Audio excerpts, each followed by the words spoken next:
একদিন আমিও থাকবো না, আপনিও থাকবেন না। সবাই দুনিয়া থেকে বিদায় নিতে হবে। কুল্লু নাফসিন যায়কাতুল মউত, মানে মৃত্যুর স্বাদ সবাইকে গ্রহণ করতে হবেই হবে। সব কিছু যাই হোক, এটা নিশ্চিত যে আপনার মৃত্যু হবেই। এটা আপনি ভালো করে জানেন, আমিও জানি, সবাই জানে।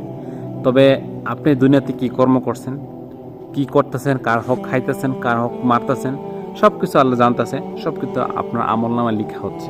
কথা বুঝছেন? আল্লাহর রহমতে ফেরেশতা দ্বারা এগুলো লেখা হচ্ছে। কথা বুঝছেন? তো উপরে গেলে, মারা যাওয়ার পরে সবারই মানে খাতা খোলা হবে। ঠিক আছে? আল্লাহ এটা জিজ্ঞেস করবো না এটা করছিস তুই এটা করলি কেরে। আল্লাহ ডাইরেক্ট আপনাকে জিজ্ঞেস করবো তুই এটা করলি কেরে, তুই এটা করলি কেরে।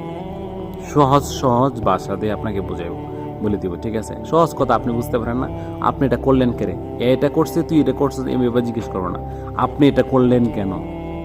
সাবধান, যা কাজ করবেন হিসাব করে করবেন। ঠিক আছে? এই কথাটা আমার না, আমার বলা নাই, এটা আল্লাহ